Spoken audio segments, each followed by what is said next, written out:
Anyone want to lead the prayers besides me? Arzu? Okay, now that you put me into the spot, okay. Just for a change, right?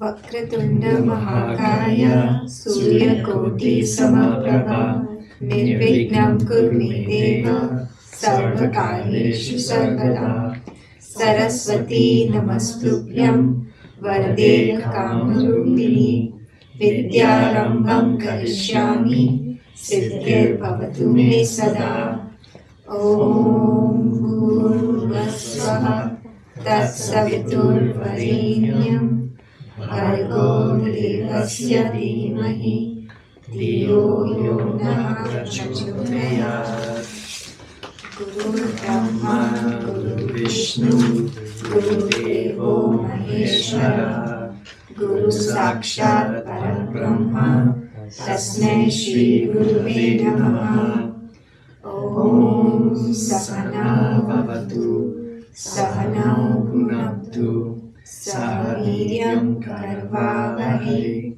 Tejasvinavaditamastu Ma Vidvishavahe Om Shanti Shanti Shanti. All right, thank you. All right. All right, so today we are going to talk about chapter 6, so Dhyana Yoga, or the meditation chapter. Obviously there's a ton out there on meditation. There's 1,000,001 YouTube videos. There's no shortage of people talking about doing and everything like that. And I think because of that, in some ways we kind of take for granted this knowledge. So in a way, when you're reading this chapter, it almost feels review. It's like, well, yeah, but I think we tend to forget, right, that this is sort of some of the early stuff where they're actually discussing it or consolidating stuff from the Upanishads and so forth, right? So sometimes, intellectually, it's pretty easy to understand. So I think then it lends itself to more discussion, and sort of we can talk about techniques and sort of just little nuts and bolts. So does anyone want to start? We'll just jump right in with kind of the first part. So, it's kind of the first few, kind of the first page, 1 through, I'd say 4, is kind of what they kind of refer to as sort of the qualifications for meditation, getting things ready to go, right? Any sort of initial thoughts or anything or questions kind of in these early, sort of the first page, so to speak.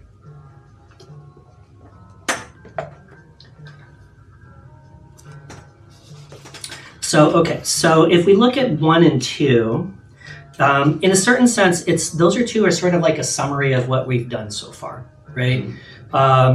So if we look, so it's sort of, again, it's sort of, okay, we're summarizing where we've been up to now and why we needed to do this to kind of get ready for meditation. Right, so that's the whole idea in a way, and I think maybe I'll just pop back. Well, I'll do it later. Hold on. So, do we remember the difference? So, what is sort of what we've been going through a lot? There's the renunciation, and then there's what here up till now he's referring to as yoga or karma yoga. Later on, he'll refer to it as tyaga. Right? You're become a tyagi, right? What was the difference between those two things? Do we remember kind of that differentiation between those two pieces? Between, say, sannyas, like renunciation, and then karma yoga. Affinity for the world? Yeah, in a sense. Anyone else? I think the main difference was that not everybody can be sannyasi. Mm-hmm. So before we become sannyasi, the start is that whatever you're doing, you do and detach from it and do the selfless service. Yeah. So that's the karma yoga. And to become a sannyasi, I think you have to train your mind and that meditate also. So it's like different phases that you start with selfless service. All are intertwined, but it's a progression which you can take. Selfless service, you can do whatever you're doing with detachment, and then progress towards training your mind. If you're detached, then you can have a one pointedness of the mind. You can meditate, and then you can do the tyaga and the sannyas. Okay. Anyone else have anything? I think karma yoga is when you do something without detachment, but when you renounce something, you just grow out of it. Rather than saying, okay, I decided to not eat something, I'll just go into the jungle and start meditating. That's not renunciation. When you naturally grow out of a lot of things and focus yourself, that is pure detachment. So to reach there, we have to start with karma yoga, work without detachment. Right. So that's sort of the trick, right? It's the internal state of your relationship to the action. Come on in. So in the way I think of it is sort of, because you don't have to be you can be sannyas and not be a sannyasi, right? I think that's really the drive home message of, in a sense, the entire Gita, right? Is that you don't have to put on an orange robe and shave your head to internally be a sannyasi, right? The sannyas is, so in the way I think of it is, if you're doing it with the thought of sannyas, you're doing it on the front end, in a sense. The karma yoga is almost on the back end. So a sannyasi doesn't necessarily have the desire, but will do what needs to get done because it needs to get done. But isn't that more legalistic? Or ritualistic? Like you said, putting on a robe. Right. It's an action, but to me that's more ritualistic. The other actions behind that, and then karma is the result, right?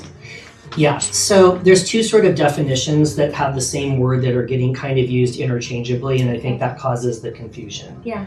So if I'm a monk, and so if we remember at the beginning of the whole Bhagavad Gita, Arjuna doesn't want to fight. He's like, I'm not going to fight. I just want to go be a sannyasi, basically, right? Rather than being a warrior. Yes. And so the whole point of this is that Krishna is saying, look, it's the sannyasi state is more of your internal state versus trying to escape from the world and putting on a robe or doing this, that, or the other. Not to say there's not maybe a role for that for certain individuals. Right. But in this case, Arjuna is sort of the everyman that we are, right? Yeah. And so then what they're kind of teasing out is the internal attitude towards work in the world. Right? So there's this teasing out of this they're kind of counter-distinctioning karma yoga on the one hand, and then renunciation or sannyas on the other hand. And so if we see for example, he's saying in verse 2, or we'll say 1, those who work without expectation of reward attain the goal of meditation, which is the point of this chapter. Mm-hmm. Theirs is true renunciation. So they're doing the work without any expectation on the front end. Right. Okay, that's kind of what I meant by the front end. They're looking for the gain. They're doing what is required to be done, right? So that's what I mean by front end work. But I think the struggle internally is to really truly understand what detachment is. Sure. Because it seems to be used lightly in this paragraph. Okay. But I think behind the term detachment, there's a lot that goes with that. For me personally. Yeah. Sure. Well, that's the struggle, right? That's the internal struggle. So if we just to finish the thought, so the counter distinction with karma yoga is that I'm not to the point yet internally where I can be detached, where I don't have a sense of identity of self, but I want to sort of, in a certain sense, reduce my attachment to the fruits of my work. I want to sort of have an exercise in a certain sense to try to minimize that, and at least on one end, acknowledge that I'm not the highest doer. And so that's what I mean, kind of on the back end becomes karma yoga, where I say, okay, I get through it. I'm still doing it as a doer. I'm still doing it as it's Dane doing it. It's me doing, whatever. But then at the end of the day, or after the end of this, okay, Lord, you know what? I did the best I could. So you hear the I, right? I did the best I could. God, it's your work. There's this sense of distinction. And so that in a certain way, there's sort of two sides of a similar coin, I think. It's just the attitude that you're approaching it. So what Shanmukha was saying is that when you're truly sannyas, when you're truly detached or renounced, you naturally don't have a desire for the thing in question, because in a certain sense you've outgrown it. So again, if you're a 7-year-old girl and you're attached to your Barbie dolls, and you say, well, sweetie, you have too many Barbie dolls, you need to donate them to charity, and my mommy and daddy are going to make me give up my precious Barbies, right? I'm doing that reluctantly. Now maybe I'm doing it for charity for poor children, but there's a part of me that's still attached to my Barbies.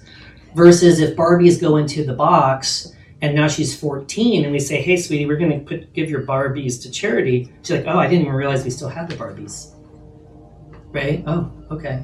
There's no attachment. Yeah. So in a certain sense, that's kind of, maybe it's not the best example, but it's that sort of natural, the fruit falls, and there's naturally, you're not attracted to it. So that's sort of ultimately in the long run, that's sort of the highest level of detachment. It's not from a forceful giving up. It's that you've just naturally outgrown these old things that you no longer attach importance to, whether that's job, whether that's career, whatever it is, right? I'm no longer looking to those things for my happiness. Is the attachment from the mind or ego? Is the mind the transmission mechanism for the ego, for the attachment?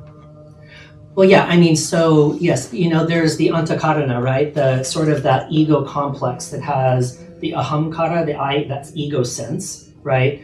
Then there's the manas, the mind, the buddhi, right? The intellect, right? And so we have this sense of it's the mind because the mind it's looking to the external, whatever it is, as a source of happiness. And so I get attached to that thing because what are we always doing in our lives? We're running towards happiness and we're running away from unhappiness, right?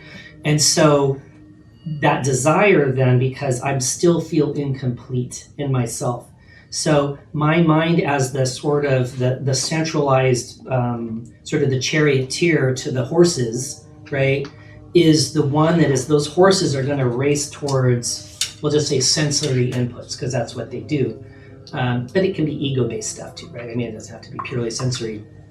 And so the mind is just going to naturally chase after those things, right? And so then that's where then we get into trouble, because then we may not always make the best decisions because we're coming from a place of ego and a place of separateness. And so versus we're looking and doing things from a place of that higher sense of higher self, where I no longer need these things for my satisfaction, for my happiness. So so that's the whole point of trying to transcend the ego and the mind. I don't know if does that answer the question? That helps.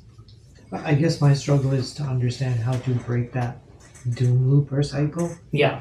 Where you have to do your duty, call that your dharma, but then getting detached from it. But it's hard to break that cycle because all you really know is your body as a human. So how do you detach from something that's all you know? Sure. You do meditation. That's literally the point of this chapter in some ways, is because through that practice where we start through the process of meditation, right? So you sit and you're doing your meditation, right? Okay.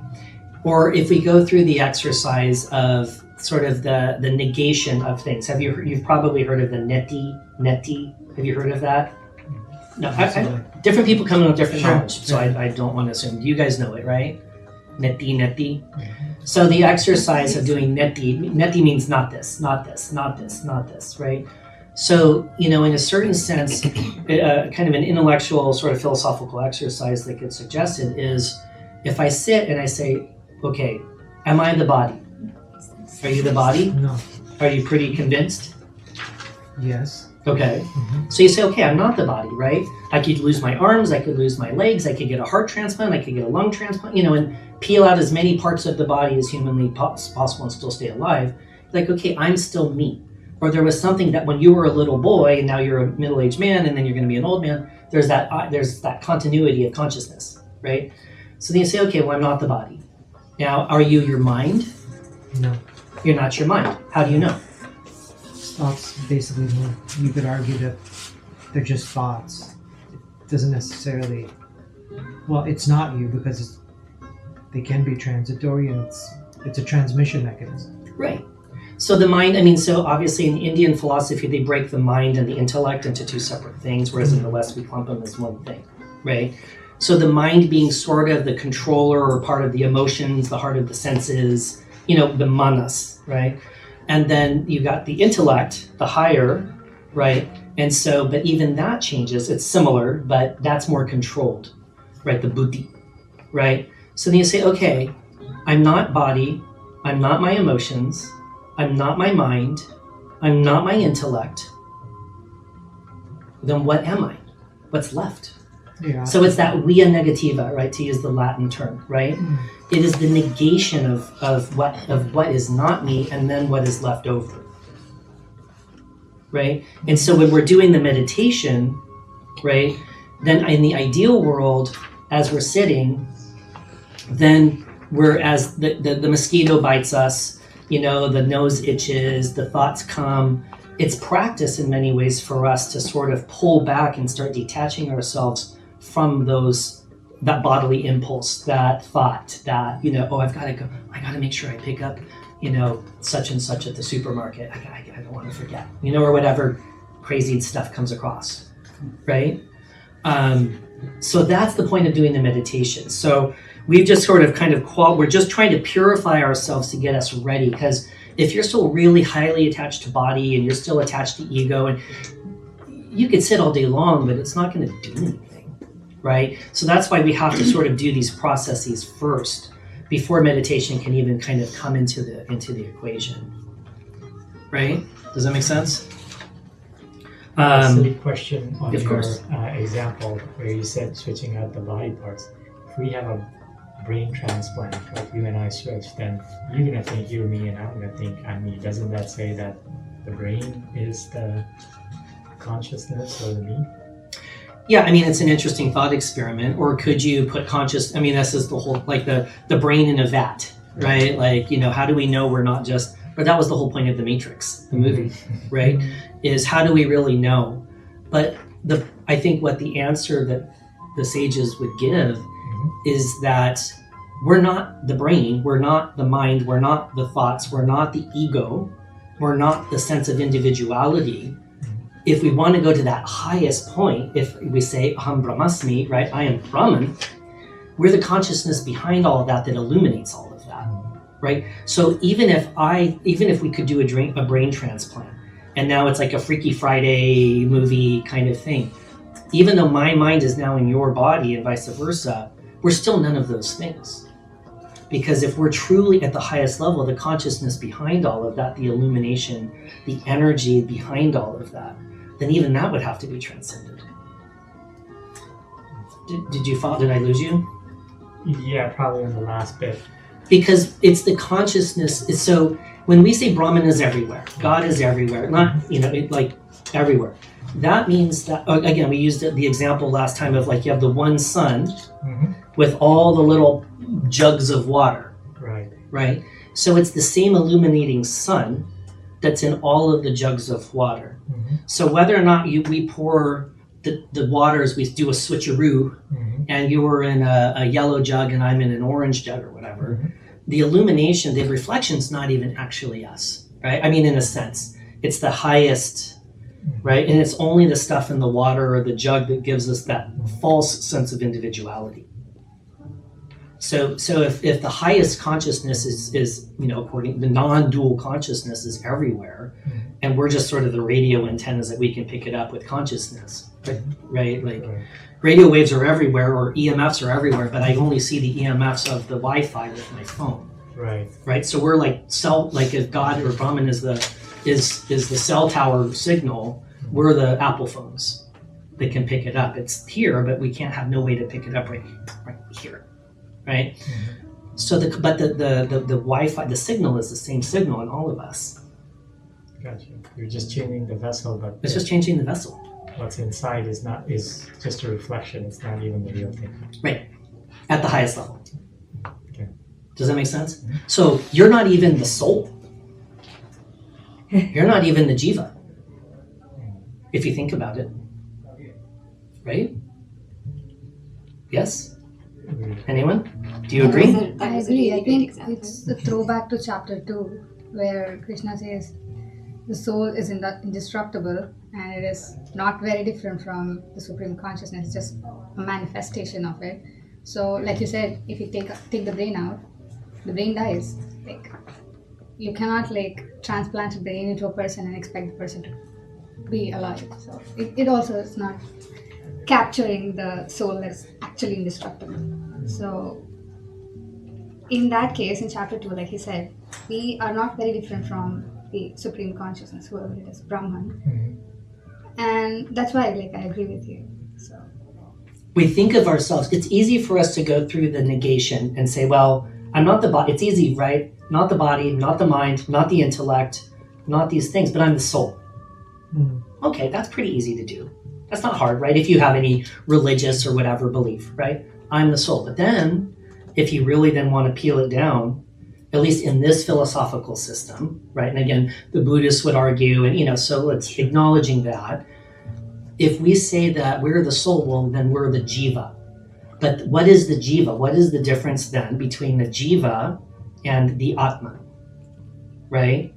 So the jiva is the atman, but still conditioned by limitation, by maya, by ignorance, right? A vidya, right? So in that sense, even at that highest level, our individual souls aren't actually even us either. Because of the... At the highest level.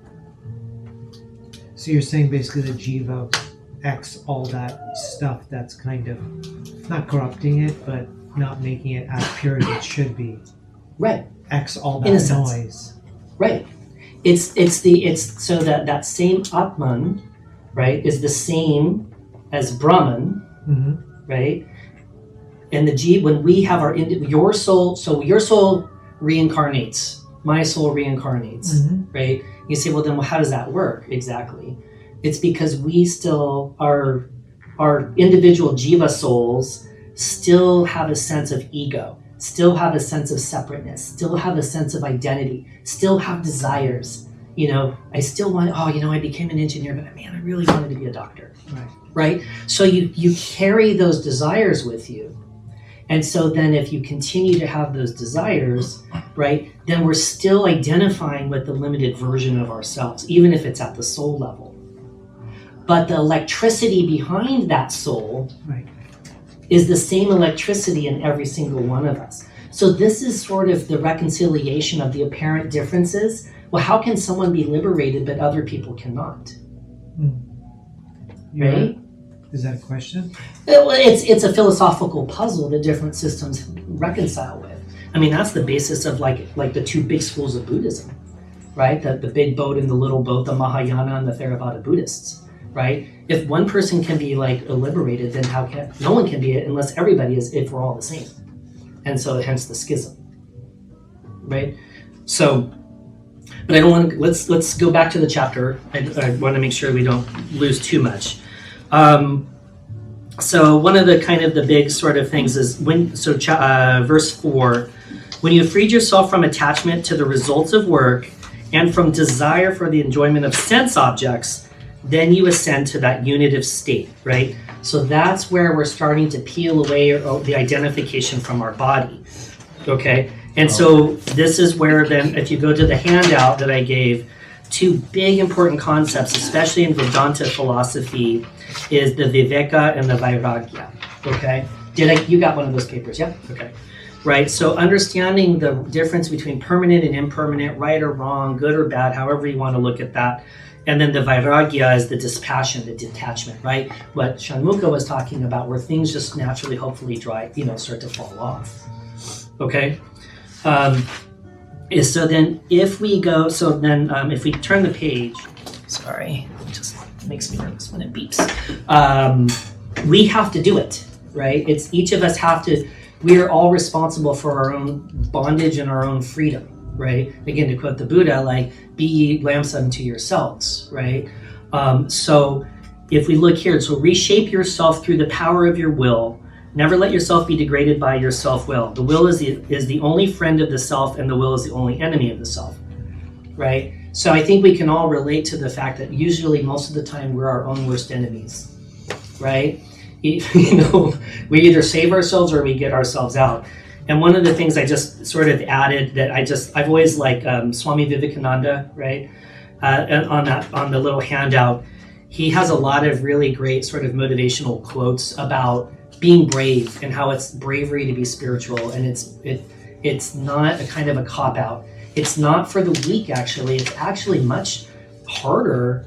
It's easier to climb Everest than it is to get enlightened, right? It's actually much braver to sort of sit there and do the inner work than to just go and eat, drink, and be merry. That's easy, right? The road to hell is wide and comfortable, right? The road to heaven is narrow and jagged, right? As the sayings can go. So I just threw a couple of quotes in there that I just liked in terms of just having that sense of self-will, right? And then just understanding, like, to those who have conquered themselves, verse 6, the will is a friend, but the enemy of those who have not found the self within them.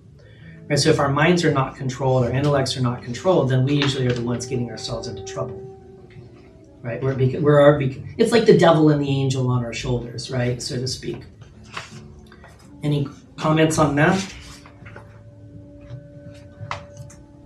So far, so good. Anything? Yeah, I know we kind of skipped over verse 3, but I like that verse because we had discussions previously about which path is the right path. Okay. Over here it says, the starting path is the Karma Yoga, and then as you go further in your journey, then the Dhyana Yoga kind of comes into play. So it kind of maps out the path for you. Right. And that I think is and that's actually part of the reason why I actually wanted to go. I mean, we're jumping around, but it doesn't really matter. One of the things for those of us who have a background in Hatha Yoga, right, or if you read the Patanjali Yoga Sutras, right, if you look, so on the handout, it's the 8 limbs of yoga. So now we always think of puppy yoga club across here, right, and wearing Lululemons where we can see everyone's butts, right, and that's yoga. But it's not. It's something, and it's lovely, but it's not really, in a sense. So one of the things that I like, and one of the things that I really am about is, because a lot of this philosophy can be so esoteric and so high up, right? So like I was telling you, I started I'm a big Jnana Yoga guy. I love this stuff, right? But at a certain point I realized that, like, this is all well and good in theory, but how do I get to that point? Right? And so in the sort of the Vedantic sort of structure, we sort of go from karma yoga to, kind of renunciation, which sort of helps fold into wisdom or knowledge, so jnana yoga, which then there's some kind of back and forth with devotion, bhakti yoga. But then all of that ultimately then is to cultivate, or to culminate rather, to dhyana, right? To dhyana yoga, right? So that meditation, so you get that unitive state with that consciousness, right? So you really tune in to the Wi-Fi signal, right? So the Patanjali Yoga Sutras do literally the exact same thing, albeit with slightly different steps, right? And so that to me is why I went and studied yoga, not because I wanted, because I don't look cute in Lululemons, But if you look at But it, it's a start. yes, that's true. But it's not all encompassing. No, I know. I'm just I know. no, all love to everybody. Don't I'm just being silly. Can I ask you a quick question? Is yeah. this a subset out of the Bhagavatam? The Bhagavatam? Yeah. The Patanjali Yoga Sutras? Yes. No. It's a separate book. Totally different thing. Got it. Yeah, so the Gita, right, is part of Mahabharata. The Srimad Bhagavatam is another book entirely, right, that was written by Vyasa. Because after reading, the legend goes, after he wrote the Mahabharata, he was so depressed, because it's such a depressing book, right, that he talked to Muni Narada, right, Narayana, right, and he said, well, why don't you write the stories of baby Krishna, right, that'll cheer you up. And so he wrote the Bhagavatam. So Patanjali Yoga Sutras is really one of the big sort of schools of philosophy, right? Some of the big six schools, right? The Dhyana and then the Samkhya and, all that there, Mimamsa, there's all these different schools of philosophy in India. So the yoga sort of school, which is sort of an offshoot, and there's some overlap with Samkhya. So Samkhya is the Purusha and Prakriti, which is heavily in the Gita. And then there's a little kind of cross-pollination with the tantric sort of yoga, where you get the kundalini and you get the chakras and you get a lot of that discussion. So kind of what we think of as yoga is sort of a kind of a mishmash of those sorts of things. And then the yogic philosophy added God in, added Ishvara in God, whereas like pure Samkhya does not have a God. It's just non-differentiated Purusha. Right, so they all kind of pinged off of each other, back when all these things were kind of coming up. But I think the moral, though, is, or the reason why I wanted to add all of this, and there's a lot of info in there, is to sort of show that there is a sort of a series of steps that can be taken to purify ourselves, in a sense, to get us ready for meditation. But all the paths up the mountain, as we're climbing the mountain, kind of eventually culminate into meditation, basically. Is sort of the bottom line, I suppose. Any comments on all that? Did I lose everyone, or are we're good? Yes? Good? Comments? No?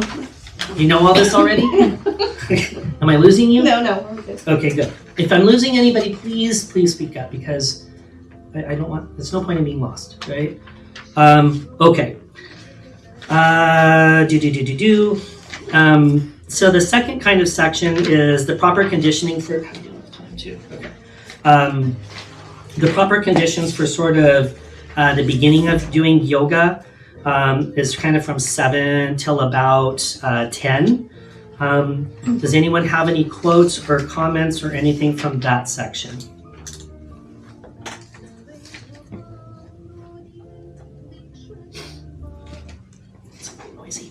Okay, so then let me just pull a couple of things out. We've talked about it before, but just again, some terms and definitions, just so that you have these sort of, and I think I've given it to you in some of the past ones. Jnana is that knowledge through like study, like what we're doing right now. Vijnana, or self-realization, is that sort of direct perception, okay? And so then what they're talking about is once you become fully detached, so let's ask this question. It says in 8, to such people a clod of dirt, a stone, and gold are the same, right? They are equally disposed to family, enemies, and friends, to those who support them, and those who are hostile to the good and evil alike. Because they are impartial, they rise to great heights. Any thoughts on that? Ask a quick question. Of course. There's a lot of emphasis around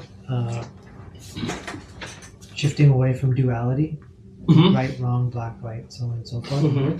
But there's always like a righteous way of doing things. How do you reconcile the two? So, because I think that ultimately the consideration is that so the question is, what is evil and what is good, right? In a way, right? Because there's an inherent duality in that. But eventually we transcend even that when we get to a higher level. But when we're in we live in duality right now.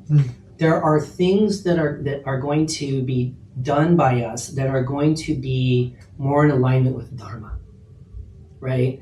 So in a certain sense, when we say like viveka, between good and bad, right? Or discrimination between good and bad things.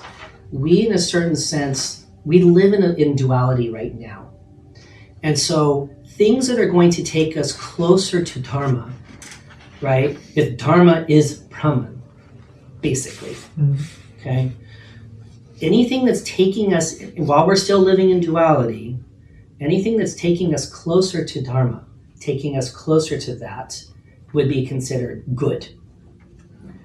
Anything the opposite, obviously, sin or bad, right? So punya or papa, right? Shreyas or prayas, pleasant or good, right? These dualities that are all over the place in Hindu philosophy.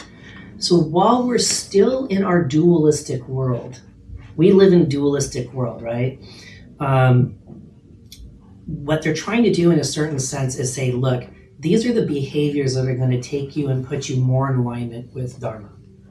Now, eventually, as we peel away and as those things fall away from us, because we're becoming just naturally more in alignment with Dharma and Brahman, we won't perform those things because we have no desire to anymore, right? And so then the higher we go and the less we sort of attach importance to our own ego, right, the less we don't have desires, or we have fewer desires, which then in a certain sense, fewer desires translates into less behaviors that are taking us away from Dharma. Because if I have a desire for a big house, then I have to do certain things. If I desire, whatever it may be. So, that's kind of in chapter 2, it's the sort of the ladder of the fall, right? Desire leads to anger, anger leads to delusion, that thing, right? So at a certain point, though, when we're at a certain high level, and we had a lot of discussions about this in earlier chapters, at a certain very, very high level, the external behaviors may not be good or bad, right? So this is, we were saying, like with Krishna, right? Like in the Mahabharata, he's doing all this adharmic stuff, and he's telling him to do a bunch of adharmic stuff, right? And people are like, well, how do you reconcile that? And it's like, well, Krishna's doing that through a much, much higher lens.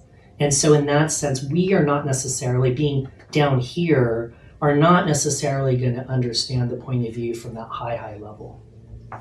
So as we go up, that sense of duality is going to slowly, slowly go away. But while we're down here, we sort of have to sort of live within the reality of that we're all trapped in this illusion.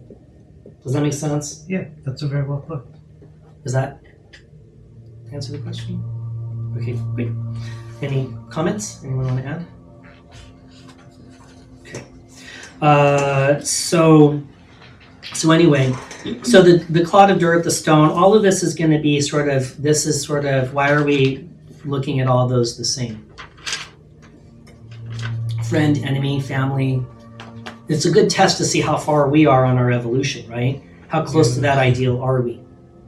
Right? If we're not real close to that, then we still got work to do. Right? Most of us still have lots of work to do. Yeah, that's a tough one, right? I mean, if you have one piece of bread to give and there's a dozen people, how do you decide who to give it to, right? You're going to give it to your wife and your daughter. Yeah, but it says be, friends, family, enemies, treat everybody the same. So Right. how do you give it to your family? So now imagine if you were Buddha. What would Buddha do? You have one piece of bread, Buddha has a piece of bread. Okay? How are you behaving versus how Buddha is behaving? Or whoever. Fill in the blanks, sage. Right? Is he going to behave differently, or she, than you? Probably, yeah, right? Yeah. You're going to give it to your wife and your kids, Right. whereas that person, he may not worry about it as much. Because, again, that's a good test for us on where we're at in terms of our own evolution. Right? Okay. Anything else? Okay.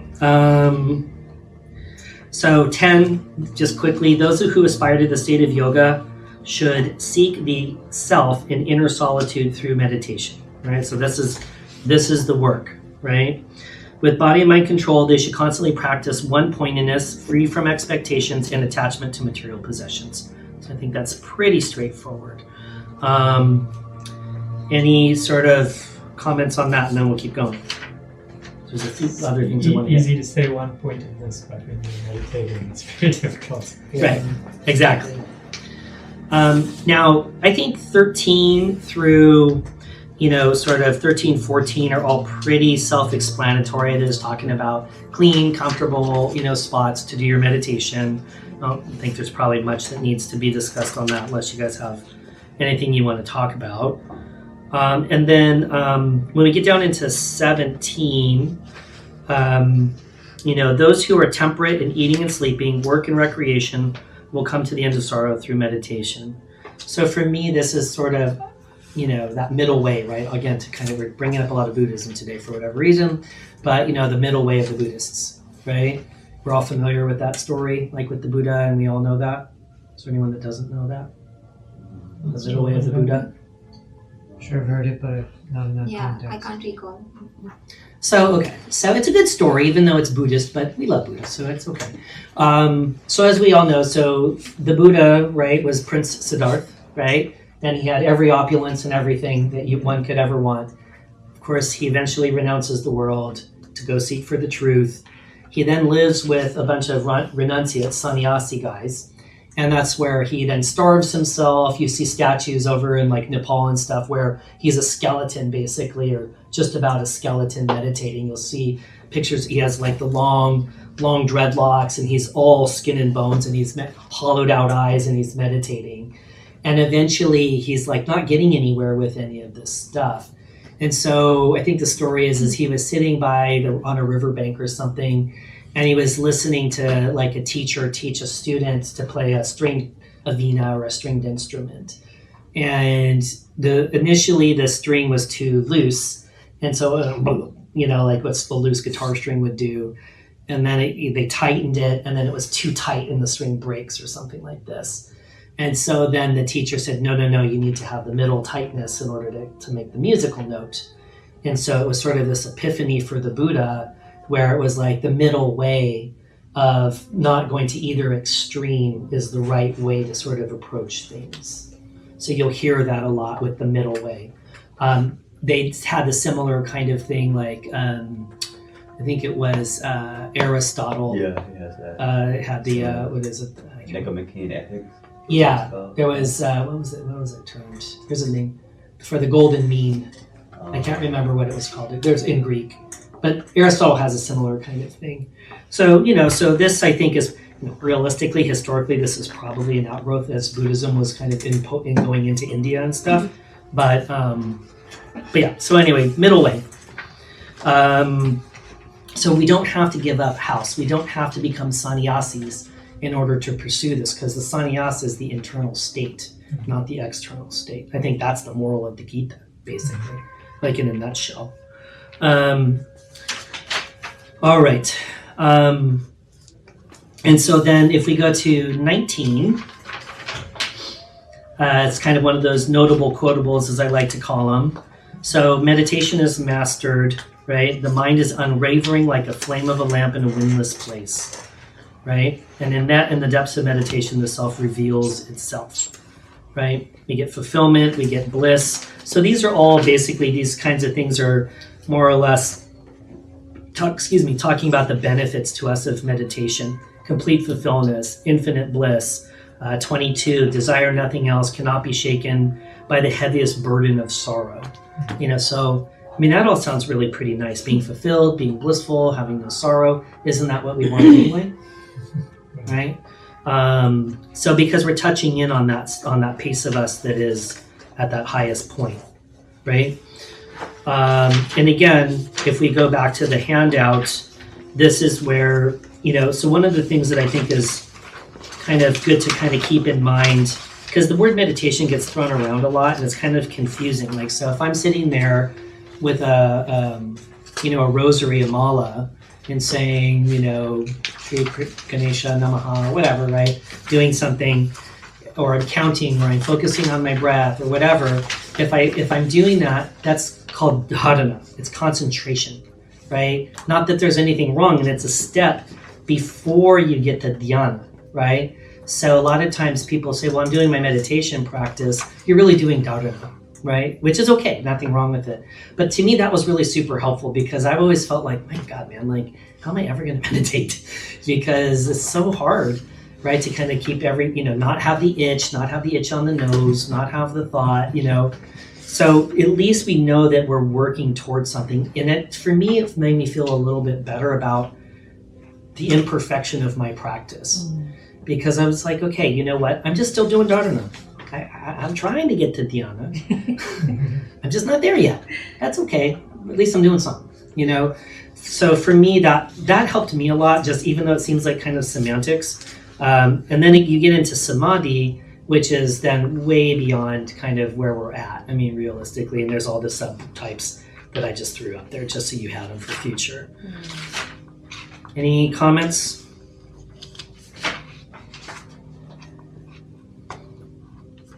All right.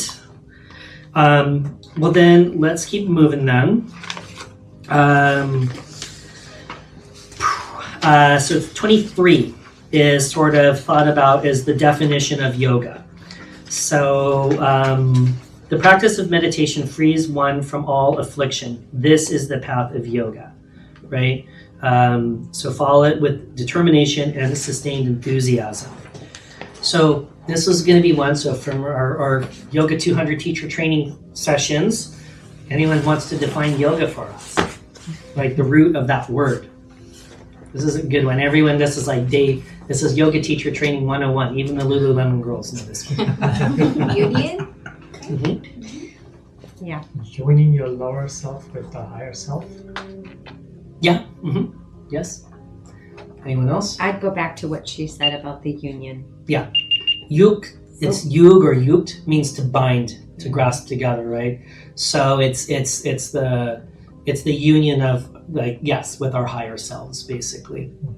But there's an interesting term that I think is kind of interesting that I think sometimes gets lost and forgotten about, is that there's this, so to use an example, again, like this is one of those old Japanese Zen koans, right? If my chai cup is completely filled with chai and I want some Moscow Mule, what can I, if it's full, can I fill it with delicious Moscow Mule? No, why not? There's no room. There's no room. So what has to be done first? Drink that. Yep. You have to empty the cup first, right? So to me, there's one of the things that I think really somehow gets lost when we're talking about this is sadhana, or spirituality, I think in many ways is more about undoing it's as much about undoing as it is about doing, right? And I would argue at the highest level, it's more undoing than doing, because realistically, if we're already if we're already Brahman, what is there to do? Right. There's nothing to gain. There's nothing to become. We do all this work only to be who we already are. But that's like peeling away, though. Right. It's peeling away. Yeah. It's undoing. Or deconstruction, or Right. because we're polluted. Right. We've got layers of stuff over us that are Yes. dimming our light, so to speak. Exactly. And if we don't, then we can't penetrate. We can't get to that point ever. Right. Exactly. So to me, yes, yoga is about joining or union with our higher selves, but there's also a term that I think, and I mentioned it briefly in one of our sessions in the past, VI yoga, right? Which is disconnecting, I think I mentioned it in just passing, disconnecting ourselves from the fields of objects of empiric experiences. We're disconnecting from the false. You have to disconnect from the false, i.e. empty the cup, before you can really connect or union with the truth, right? So I think when you start looking at it as a series of undoings as much or more than doings, it flips the whole script, in my humble opinion. It's like, oh, okay, I'm not becoming something I'm not. And so even when we have sort of imposter syndrome with doing this, actually, if you think about it, when you're moving from a place of ego, you're actually not living true to your highest self. You're actually not that, right? Your actual that is the higher thing. It's just we've gotten so used to playing this different role, right, that we've forgotten. But when we think, oh, I'm not really spiritual, or I'm not this, or I'm not that, and I feel kind of fake for doing this. No, actually, that's who you actually are, right? All this other stuff that you've created around yourself is all false. So now that your sadhana is about undoing all those false things that you've layered onto yourself, where you no longer see your own higher self. Does that make sense? Yeah, you're basically saying the attachments are basically luggage that you don't really need, but you think you do, which is just building up more luggage and weight, which really kind of what you should be getting rid of because you're already perfect, in quotation marks, but you think you need all these other things to get where you need to. But Right. the ego and all this other stuff makes you think otherwise. Because what's the source of happiness? Because at the end of the day, we just want happiness. Where is the source of happiness? Where's your source of happiness? Where is it? From within, I would argue. Yeah. Bliss, peace. Your happiness comes from within. Mm. Think about it. And when you do something, what do you like to do for fun? Pickleball. Huh? Pickleball. Okay, you play pickleball. I hate pickleball. Okay? True story. I hate racket sports. I understand. But you love it. Mm. If the joy was in the pickleball, we would have equal satisfaction from pickleball. Mm. But it's not. I absolutely loathe racket sports. Mm. Okay?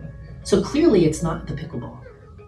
All the pickleball is doing is a stand-in for you to connect into the joy that's already within you, Yeah.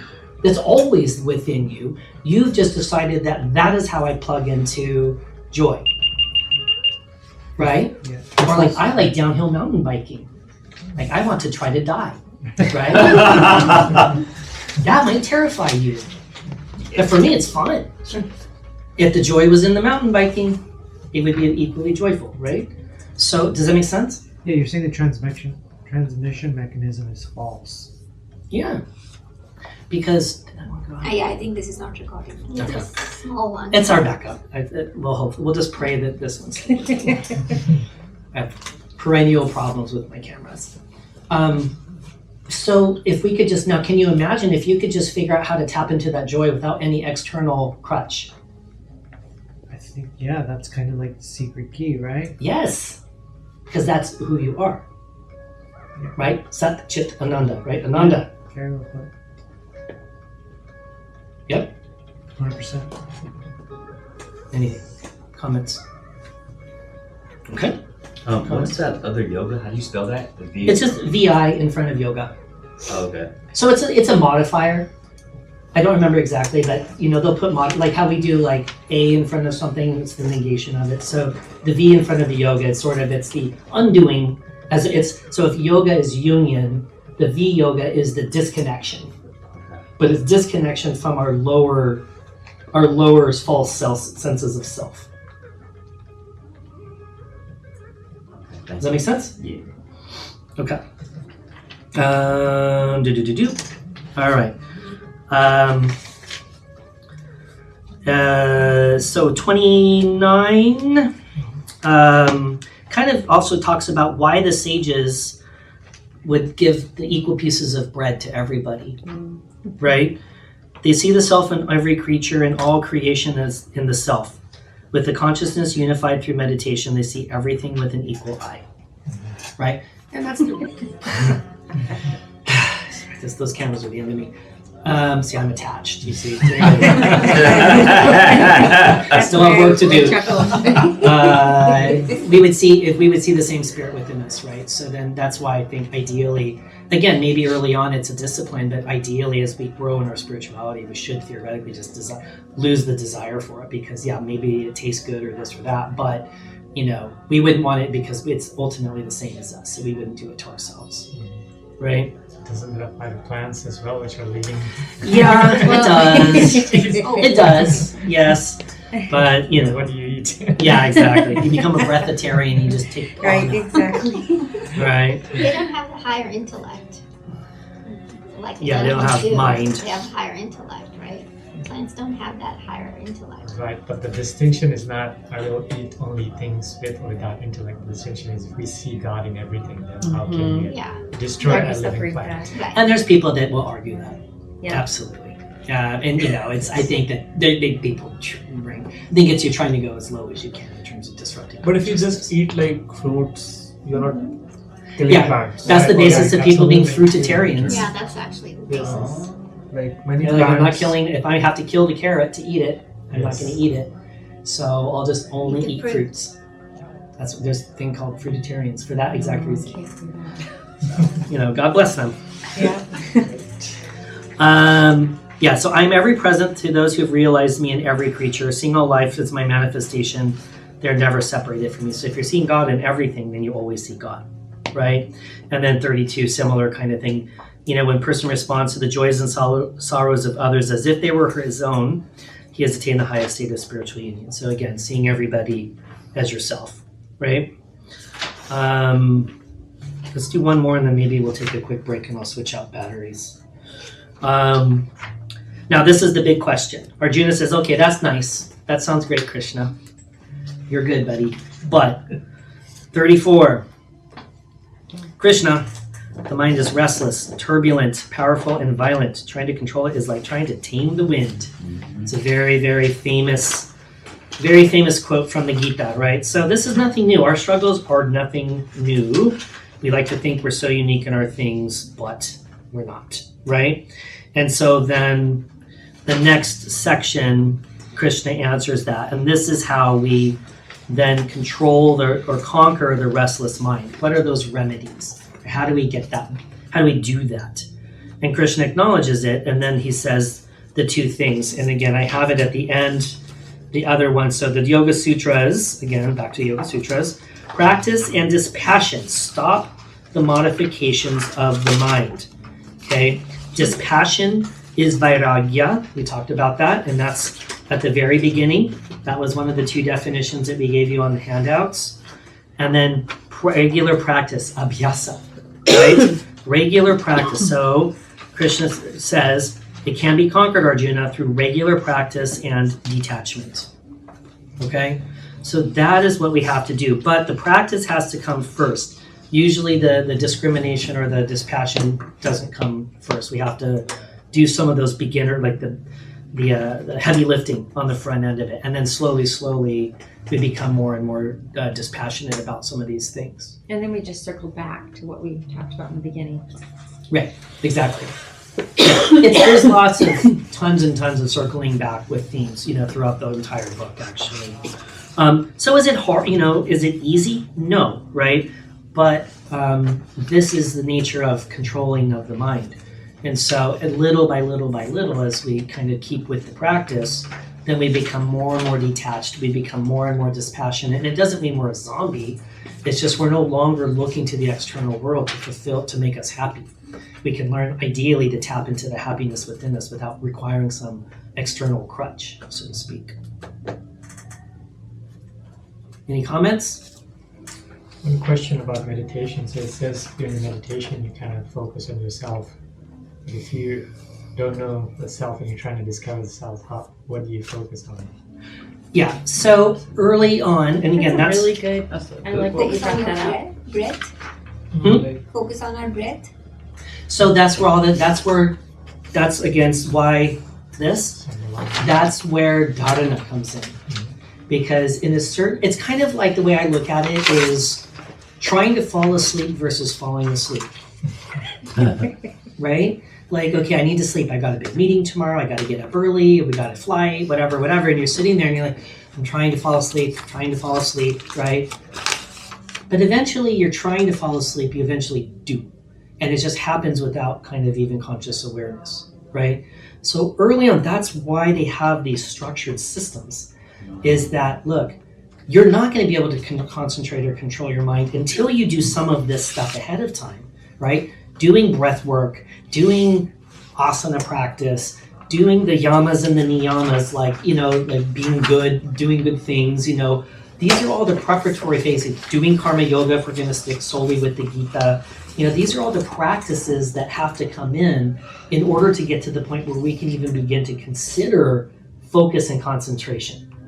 Because if you're under that, it's just going to be a waste of your time in a certain sense.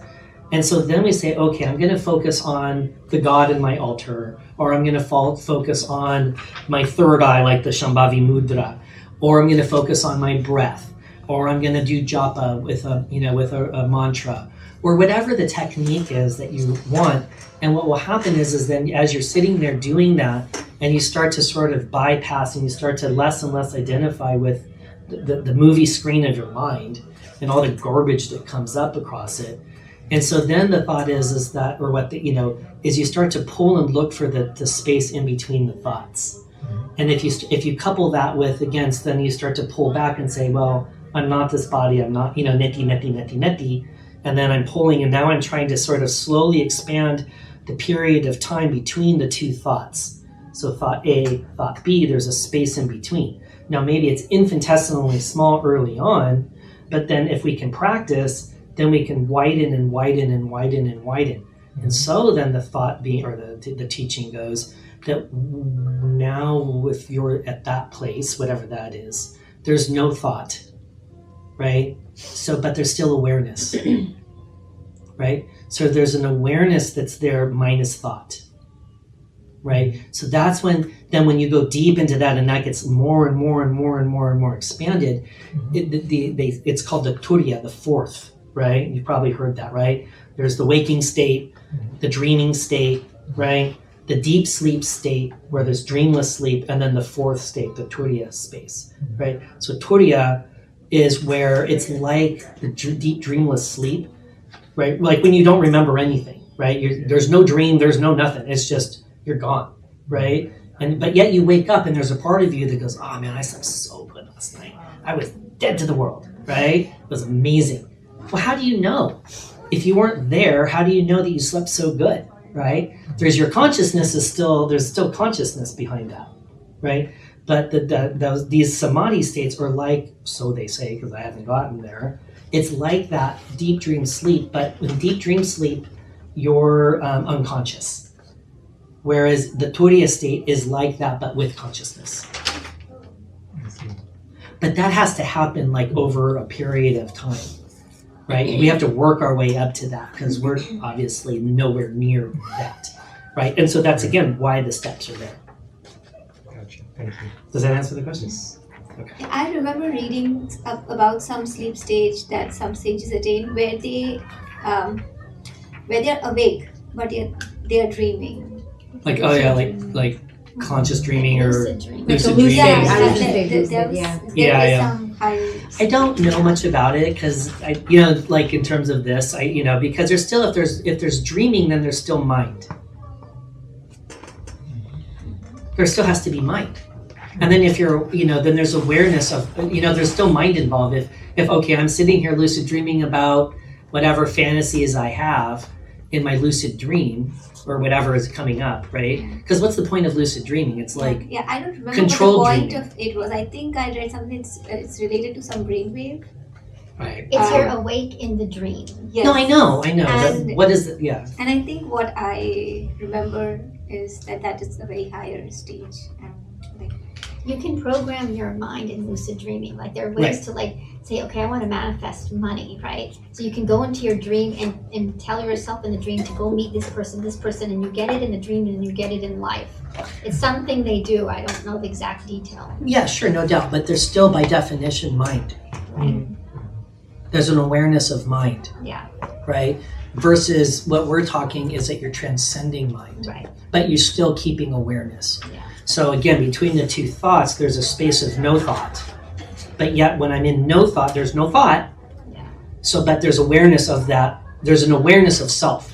So instead of the awareness looking at the thoughts, thinking the thoughts, having the bodily awareness, again, all not self, then when there's none of that, then all that the self can do, or the awareness can do, is circle back onto itself and become aware of its own self. And that's becoming self-aware. Right? So it's pulling away from all the externals and going just to itself. But there's no lucid dreaming because I want to have X, Y, or Z in the material waking world. I mean, maybe you can do that too, but it's different in that sense. Okay, can we take a 5-minute break? Let's just get started, just to keep us on reasonably on. Oh yeah. So I wanted just to quickly kind of talk about, this is a part that always sort of resonated with me, kind of some of the trials and tribulations of the path, versus 37 and 37 through 39, where Arjuna asks, like, okay, this is all great, right? But what happens to someone who's trying all this stuff, right? But they're not successful, right? I mentioned this many sessions ago. I don't remember when. If he becomes deluded on the spiritual path, will he lose the support of both worlds, like a cloud scattered in the sky, right? I mean, can any of you? So, this is sort of, I think, the hardest part. At least I find it one of the hardest parts about being on this pathway, for me personally, is, on the one hand, I recognize intellectually that these external things are not going to give me lasting happiness. And so slowly, I'm trying to let them fall off, right? Now, do they give me joy, temporary joy? They do, right? And I don't deny that. But I also realize now that they're not going to be my lasting joy. So I'm giving those up, and I've lost that joy in a certain sense. But then on the other hand, I haven't yet gotten to that inner Ananda of God realization, where those things have just naturally fallen off. And so then it's hard to me. This is, I think, for me, one of the hardest parts of this whole thing is being on need. If I'm fully worldly and I'm just having, lots of fun doing worldly things, sex, drugs, and rock and roll kind of thing, I can have fun with that, right? That's tangible, albeit maybe temporary, but it's fun, right? I get joy, temporary joy, but I get joy. And sorrows, but I get that. But then when I'm in the middle of the ocean and I haven't reached the other shore yet. And it's like I've lost this, but I haven't gained this, right? And that, I think, is for me the hardest part, because that's then when I feel like it's easy to slip back. Yeah. Right? Because it's like, this just seems like an insurmountable goal, right? It's just sort of such a high bar to ask. It's such a tall mountain to climb. It's such a hard thing to know. And is it worth it? Right? Is it worth losing all of this? That to me is one of the hardest struggles in this journey, personally. But doesn't the journey give you joy? Maybe not bliss, but maybe contentment that can, help. Yeah, it does. Right, so. But I think, I think it's when you're kind of in the middle, right? You're on neither shore. You're sort of in the middle of the ocean, being buffered by, wind and storms and seas, and you don't have neither nor, and that's kind of what Arjuna is talking about, It's like, okay, this is all well and good. I'm giving this up, but what happens to me if I don't make it to the other shore? What happens to me now? And I die, right? And so I think that this is kind of where Krishna talks about that. And he says, no good work will ever come to a bad end, either here or in the world to come, right? And then there's two sort of options that he talks about in 41. When such people die, they go to either like heavenly realms, right? Live there for countless years, and then they're reborn into a house that's pure and prosperous. Or they may be born into a family where meditation is practiced, which is an extremely rare thing. But the wisdom they have acquired in previous lives will be reawakened, and they'll strive even harder for self-realization. So, so I think the moral of the story is that none of this effort that we're doing is ultimately ever going to go to waste.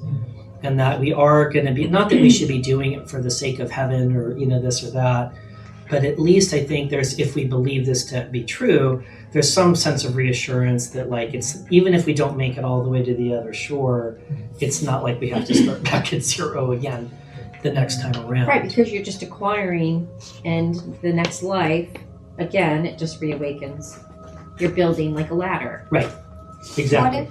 What if one doesn't reach that end, or one doesn't want to reach that end, but is balanced and happy and enjoys the world in moderation? What then? I mean, there's reaching that ultimate goal, which is so difficult. Is that the only goal that one should have, or is that the ultimate goal that one should have? One can just enjoy life and enjoy things in moderation. I mean, be aware that whatever you're enjoying is transitory. It's not going to be permanent, but you are here, you can just have fun.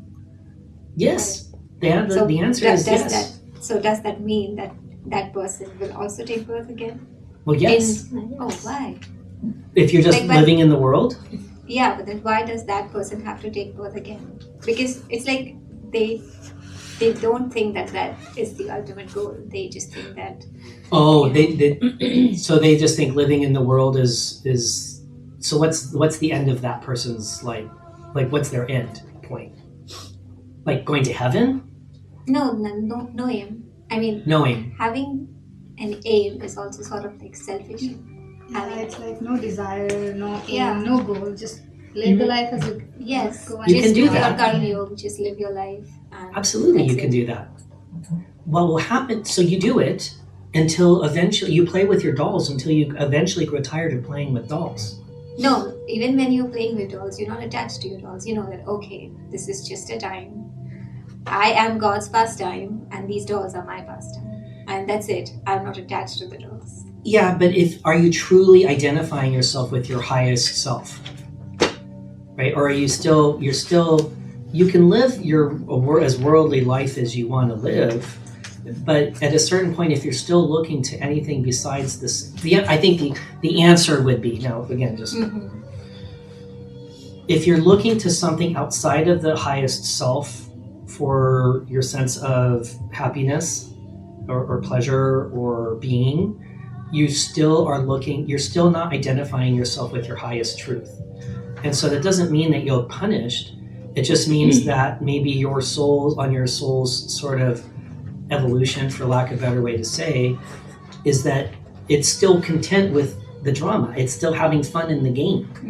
And so that's fine. There's nothing wrong with it. This is the beauty of this philosophy. Even if you're the biggest sinner, let's say you're 100% sin, pure doing that, there's no eternal hell. You have your temporary, you die, you have your temporary hells, and then you have to come back, so to speak, and then you suffer, whatever it is. But there's no eternal hell or eternal heaven, right? So if you still are enjoying of the game, if you still enjoy the movie, you watch the movie. That was the whole point that Brahman took manifestation to begin with, was to enjoy the movie. Otherwise, what was the point of manifestation of the universe? Brahman could have just stayed back, everything in the Haranya Garbha, no manifestation, and there's nothing. But Brahman said, no, I want to have some fun, so to speak, the Leela, right, we've talked about. And so, out it comes, the manifestation of the universe. And so as you, Brahman, are enjoying the manifestation right now, just through the Arzu body-ego complex. But then when the Arzu ego-body complex falls, and then your subtle body comes back, which is the modification of Brahman, Atman, if you still have those vasanas and you still have those samskaras and you still have things that you enjoyed about the game, then you'll come back. Yeah. Okay. Right? Even if you are, I think, even if it is not attachment, even say you are detached with the worldly pleasures and you are still that, hey, I'm just having it for the sake of it because I'm here and I'm living. I think you're saying that it is not the path to nirvana, or like. Not according to this. Yeah. Not my my understanding of this philosophy, and pretty much all of the Indian philosophies, is that while we still have that false identification with not self, that ultimately sooner or later will come back, because we still haven't sort of met the graduation goal. It doesn't mean it's punitive. Yeah. It doesn't mean it's against your will. It's just that modification of Brahman, that wave in the ocean, still enjoys being a wave. And so this, like early on, remember I made the joke, this kind of a Hawaiian wave and, Gulf of Mexico wave or whatever. You were a Gulf of Mexico wave this time around, and man, you really want to be a Hawaiian North Shore wave. That is so much more beautiful. So then you take the manifestation of it, nothing wrong with it. But eventually you will grow tired of it. Your soul will grow tired of it, right? The soul will say, you know what? I no longer am desiring to play the game. And then that's the beginning of the search, right? Because I want that permanent happiness. And at a certain point, I realize that permanent happiness isn't going to come on this plane.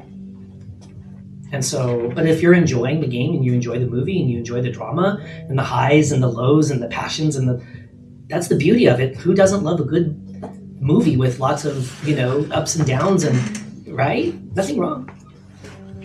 But We all go through that though. All of us go through that. right. Regardless of what path we're on. The overlaying script is that ups and downs. Mhm. Period. Yes. No matter what color we are, what our names are, we still have them. Right. So it's when you're tired of the ups and downs. You're tired of the ups and downs. You have that mumukshutvam, right? That desire for freedom. You have that desire for liberation. You're just like, you know what? I love roller coasters, but I want to get off. But do you Right? really ever get off the roller coaster? Yeah. Yeah. So That's what liberation but- would be. But so is what that if? really attainable? Why we're here then? Over time. But what But if here, I really? but then What we- if I really yearn to be reincarnate off this roller that coaster? same. But I'm just Well, the goal enjoying is this to life either because this is move what up is game. present in front of Yes. me, and I have to enjoy it without attachment. Yeah. But then, There's so then ultimately guess that all goal this would is be kind of to a realize waste. that higher self. Though. But you're still connected to it and enjoying it, correct? So I think the whole If you're trying philosophy to is that level up, there's going to be you're a level detaching where yourself and you are not living part of the equivalent of and doing the person. karma, selfless service, then It might take meditation, multiple iterations. controlling your mind, and then attaining nirvana. Like, You can look to another So- religion. I mean, I don't think we can actually attain that because A Brahman is sainthood the supreme consciousness, and and to become a saint. You get Brahman recognized. has I don't know, he's manifesting to be. That's why, like you said, we are his pastime, right? So he's manifesting at some level, and that's his desire to be, or not. I don't know. But even if you get past, peel all the layers, and then just attain that state of consciousness, we would probably still be seeking ourselves, and still have desire to be, because Brahman is still manifesting himself at some level. So, what is like true nirvana then? Like, you can get rid of all your desires, but like you said, you can live without anything. Like, you can just enjoy it. But the mind is restless. You cannot. You have to control it. Even if your mind is under control, like even if you reach the highest level, there's still some kind of manifestation going on within Brahman. So, what's true nirvana then? What was the last part you said? What is truly what? Nirvana. Oh, nirvana. How do we know we ever achieve it? Or That's kind of where I struggle with this. Like, even if I looked at a different religion, that same overlying, I don't want to say script, but kind of like Catholicism, I was trying to say this to this gentleman here, is trying to obtain sainthood or holiness. And they've taken reincarnation out many centuries ago where they Right. believed it, right? And it's still trying to obtain something at a higher degree. Are we really ever going to do that? Are we still chasing getting to that high degree? No matter what it is, Buddhism, Judaism, anything. I mean, I would say, plus or minus reincarnation, and having that theory, with something like the Judeo-Christian model, if, like, let's say model, we're trying to be a yes. saint. Yeah. It's hard to do it in one lifetime. Well, yeah, but is it really ever obtainable? I mean, no one can come back and say they have the memory from the last life and said, this is where I was and this is where I am today. But I just feel like it's something where we will always chase. We, as in the collective of the... Yeah. I think the answer that someone wiser than me would probably answer is that you will do it because that's who you are. That's who you already are, kind of hearkening back to earlier in today's conversation. We all eventually, no matter how seemingly saint or sinner, whatever it is, ultimately we are the same one united God consciousness. And so however far the journey may seem or how long it may seemingly be in our limited awareness, on our sort of limited timeline that we understand, right? But when we're looking at things through the highest level of consciousness beyond time, right? Because time doesn't exist when it's pure consciousness. Right. I mean, this is physics has even said that, Yeah. right? So in that regard, how are you ever going to not be that which you already are? Okay. Right? And so this is where sometimes you'll see these guys will say, like, Well, what do we spend our lives doing? Well, or what do we set, what do we do? Well, we want to live forever, right? In a way, right? We want to live forever, hence all the vampire movies, right? Let's eternity, eternal life, right? Why is it that we want to live forever? Because our truest nature is eternal, right? Sattva, right? Unchanging, right? We always want to be happy, right? Why? Because it's a nature to be ananda, right? Why is it that, so bliss, why is it that we always want to know and we're always seeking to know, right? Because of the chit, right? The awareness, right? So it's not that it's wrong to desire those things. We desire those things because that's who we actually are. Okay. Where we go wrong is that we're looking for them in the external. Does that make sense? Yeah. And that's where we then get misguided. That gives me more clarity to what you were asking earlier too. Which one? With the external. So in that sense, the beauty to me of this and the theory of reincarnation and all of that is that there is no timeline really. So if we're enjoying just having a simple life and being good and not doing mischief and just being an honest, simple life and just like a beautiful, simple life, nothing wrong with it. If you don't want to pick up one scripture or do one puja or do one thing, nothing wrong with it, right? No one says you have to do it, right? No one's punishing you to not do it. But you'll pick up where you left off, right? As they say in the scriptures, right? Like you will continue on where your mind goes at the time of death, right? But the thing with that is that that's not really a true understanding. So this is where that joke was, right? Where we talked about where the guy wants to make sure that his shop is open, right? Do you know that joke? Really quickly, do you know that sort of joke? You do, okay. So it's what did you do? Where was your mind? And they talk about it in later chapters. Where was your mind? What was the main thing of your mental consciousness throughout this birth? And whatever it is that you focused on the majority of the time, like the shopkeeper, who's watching the shop?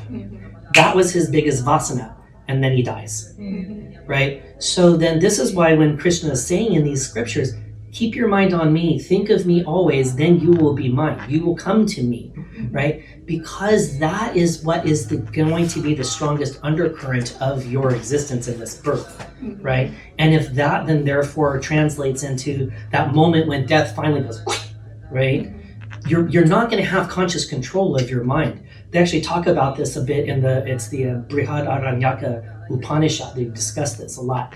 You're not going to have consciousness of your mind or control.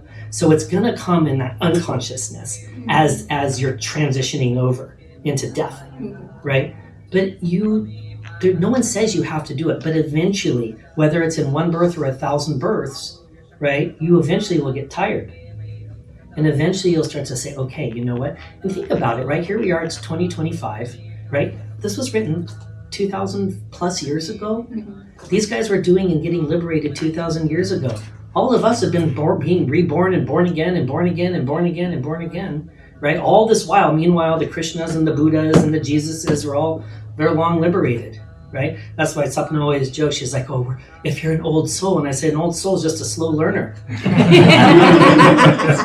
That's nothing to be proud of. I'd rather be a young soul and like learn and get the heck off the wheel, right? So, so this is, so there's nothing wrong with it. And this is why they even say, like, when they're talking about the different sort of, oh shoot, we got to finish up.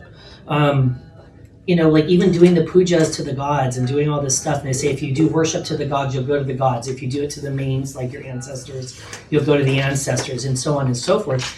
Even pursuit of heaven is still not the highest, right? So all these old Vedic rituals where I'm doing havans and I'm doing this because I want gain, whether it's in the now or in the hereafter, right? So you can go to heaven.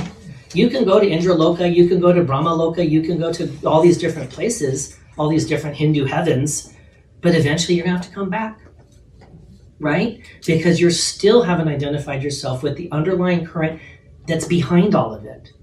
Is Indra, so let's take Indra, Agni, Shiva, Brahma, right? Vishnu, all of these guys, right?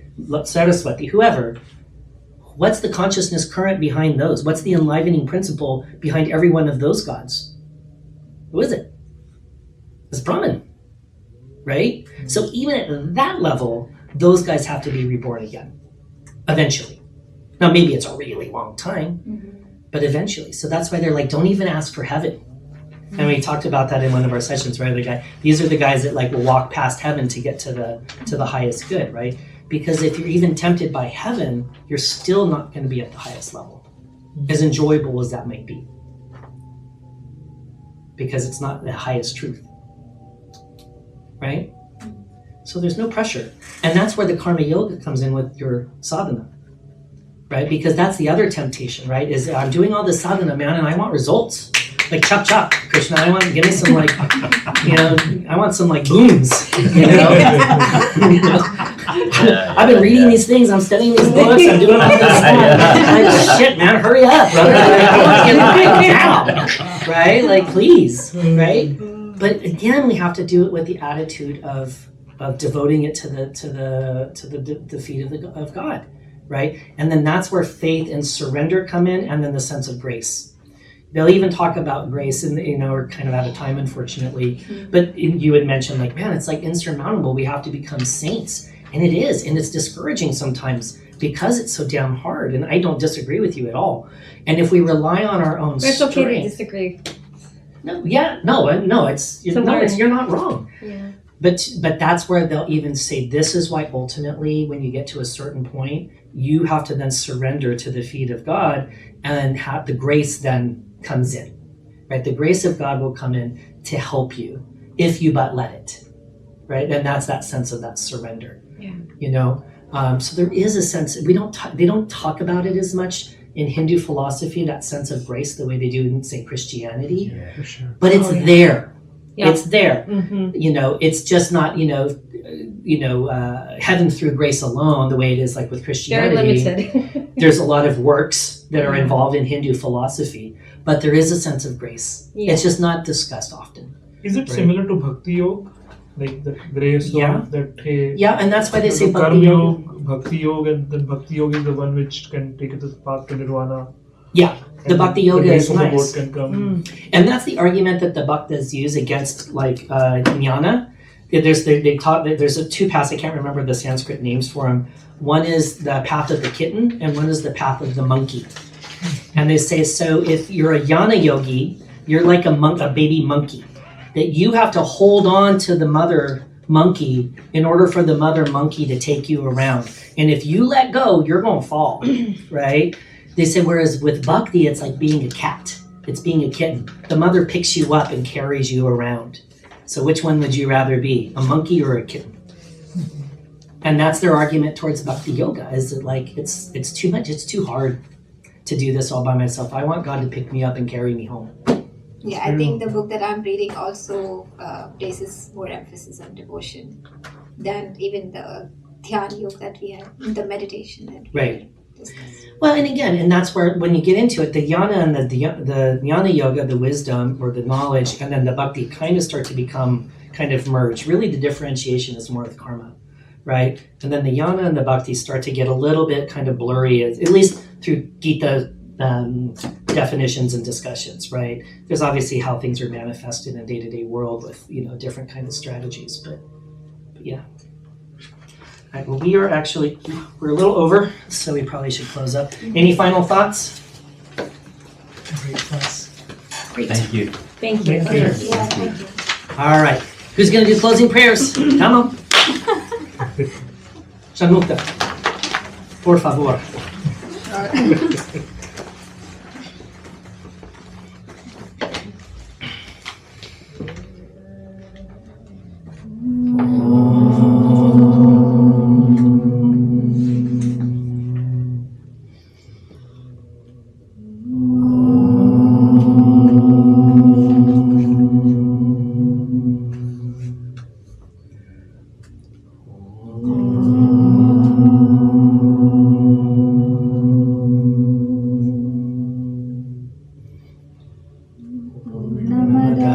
Purnamidam Purnat Purnamudachyate Purnasya Purnamadaya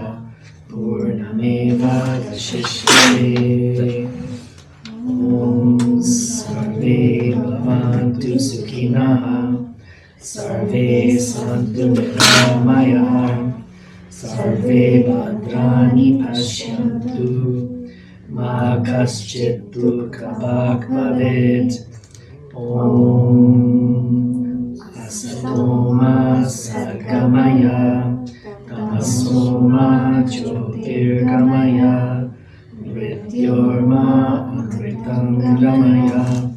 Om Shanti Shanti Shanti.